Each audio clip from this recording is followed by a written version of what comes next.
Hey guys, Robbie here from CrossFit South Bend. Today we are going to be talking about my weekly Whole Foods haul. So what I typically get from Whole Foods on a weekly basis. So you might be seeing this at a later date, but we are filming this right around Halloween 2018, and we got Jaeger over there and Superman cape, Rocket chilling with the Captain America helmet and the Captain America shield, and then Remy down there with the Batman cape. Got our superheroes in tow.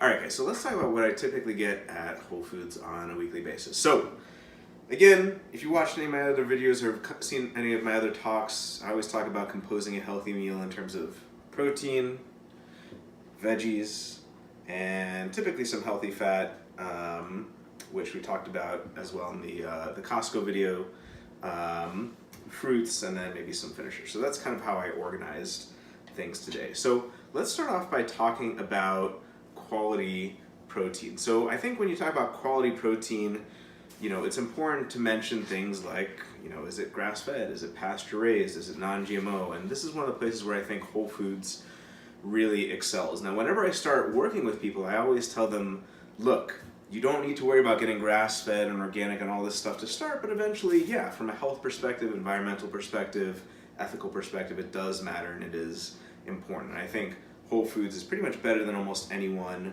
in terms of how they rank things and the type of meat that they sell. So, typically each week I'll get a couple pounds of some organic, grass-fed Nature's Rancher beef. If you're curious about what the holy grail of beef would look like, that would be it. 100% grass-fed, organic, pasture-raised, all the rest of it. Jaeger really likes the ground beef and the ground pork. Ground pork is non-GMO. Harder around here to get pasture-raised stuff, but this is definitely a step above like what you would typically get at most grocery stores, like a non-GMO pork. Just for the record, when it comes to beef, cows are naturally fed grass, but with pigs and poultry, they're omnivores. So what you're looking for is the term pasture raised. That's what you're looking for if you can get it. I'll typically get a couple organic bone-in, skin-on chicken breasts, and what I'll do with those is put a little bit of sea salt on them and then roast them in the oven at 425 for a half an hour, and they come out perfect.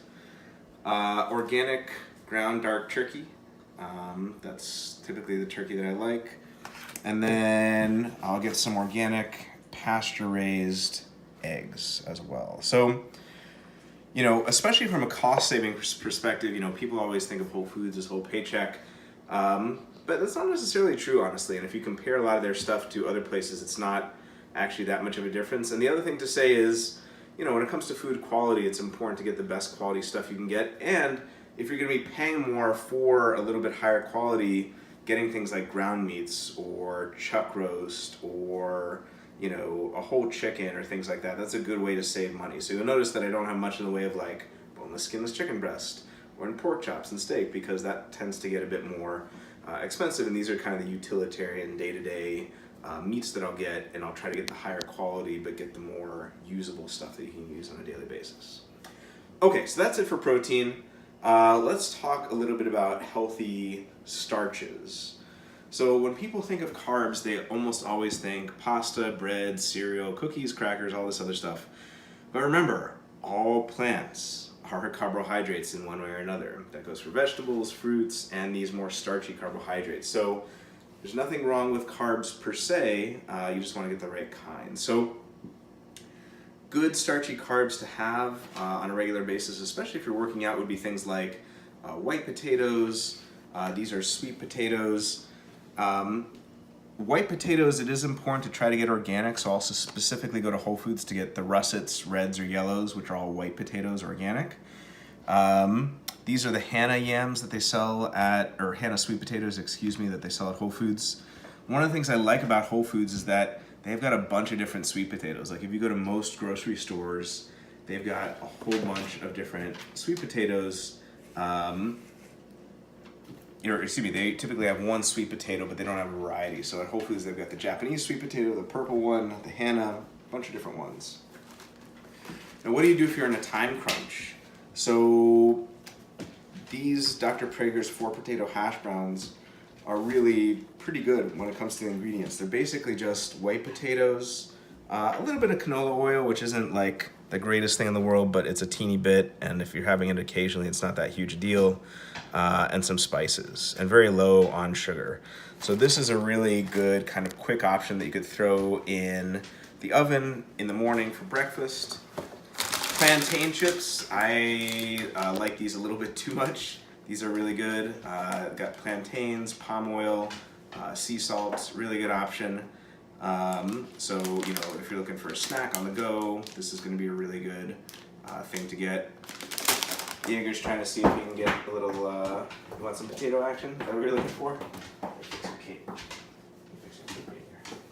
Okay, there we go. Okay, so let's talk about vegetables. So, you know, by this point, when you guys are watching this, the Costco video should have already been released.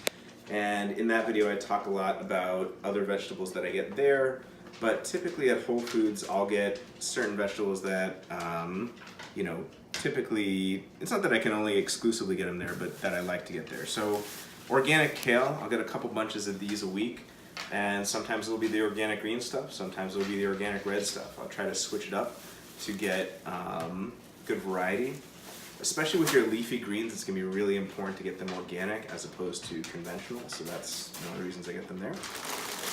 Broccoli, sometimes I'll do broccoli, sometimes I'll do cauliflower.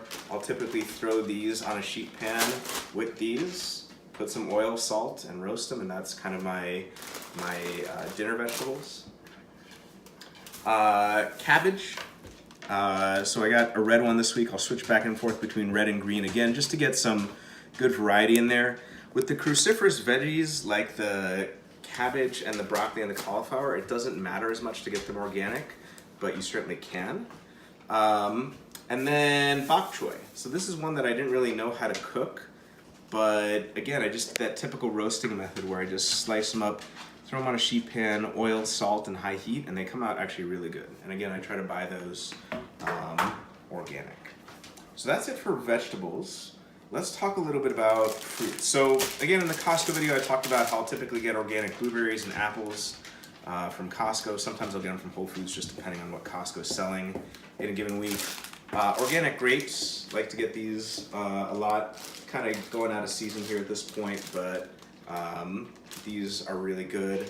Again, with any fruit that you eat the skin of, you definitely want to try to get it organic. Okay, and then lastly, just a couple little treats that I'll occasionally get from Whole Foods. Let's start with the Alter Eco Blackout Dark Chocolate. This is probably my favorite brand of chocolate. It's an 85%. They have a really good ingredient list where there's no, you know, crap on the inside. It's just organic cacao beans, cacao butter, cane sugar, which it's gonna have if it's not 100% cacao, and vanilla beans. And it tastes very good.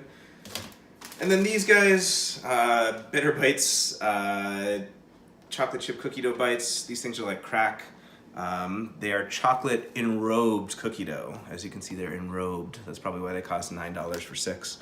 If you're a Prime member, they recently had these on sale for buy one, get one free. So that brings up a really good point, which is if you are worried about the cost of Whole Foods or the cost of some other place, you know, typically all these places have sales during the year. So when they have sales for things that, you know, are freezable, like meat or, you know, chocolate, or to a certain extent, you know, things like Dr. Praeger's, stock up. And that's gonna be a really good way to save money. So probably in the future, I'm gonna do a video about all the other stuff that you can get at Whole Foods that I don't happen to buy, but for right now, that just gives you a sense of the typical stuff that I buy on a weekly basis. All right, guys, thanks so much for tuning in. We'll see you next time.